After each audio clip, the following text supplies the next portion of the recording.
How do you know if you have too much on your plate? Today, I want to dive into 5 tips that are going to help you figure out if you can add more to your plate or if it's time to take something off. Hey guys, my name is Sandi Glandt. I'm a high performance productivity coach, wife, mother, author, and today I want to share with you 5 tips on how to decide if it's time to take something off of your plate or if it's time to add something to your plate, if you have the flexibility. So let's dive into these 5 tips.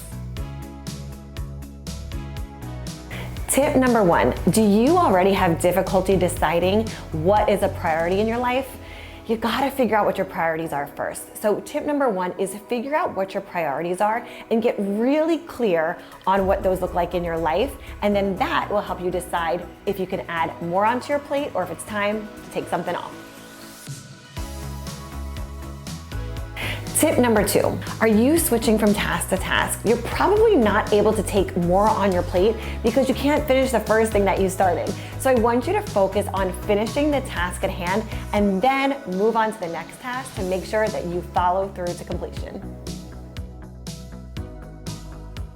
Number 3, are you always feeling mommy guilt? Yeah, I know that we can always feel this from time to time, but I want you to actually look at when this is coming up for you.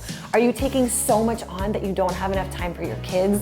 Are you showing up in the places that you want to be? I know for me, being a room mom is really important to me. I get to be with Jake during the school time and show up at all the different holidays. That's really important to me. So figure out for you what that mommy guilt looks like if you're experiencing that, and if you are, where can you plug in to some things that are important to you and step away from the things that are no longer serving you. Tip number 4, I want you to ask yourself, do I feel fulfilled?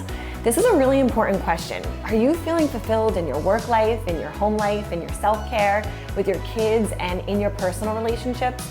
It's really important to figure out what is important to you and tune into that. That voice is telling you something. So tune into that voice.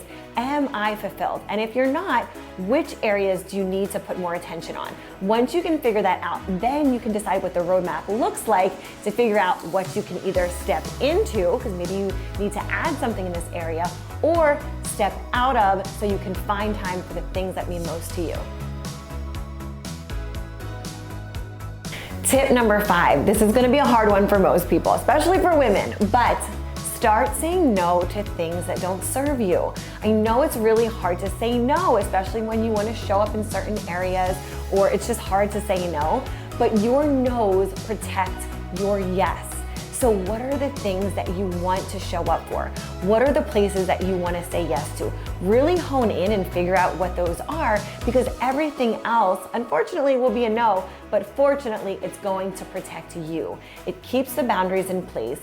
You figure out what your non-negotiables are, and it allows you to show up and be present in the areas that matter most to you. I hope these 5 tips help you figure out if it's time to add something to your plate and you're ready for it, or if it's time to take something off. Make sure you like this video, comment below, let me know maybe what you're gonna add to your plate, what you're gonna take off, and share with someone that could use these tips. I know for me, I've had to use these tips at different points in my life, so please share with someone that could really get some benefit out of this, and I'll see you on the next video.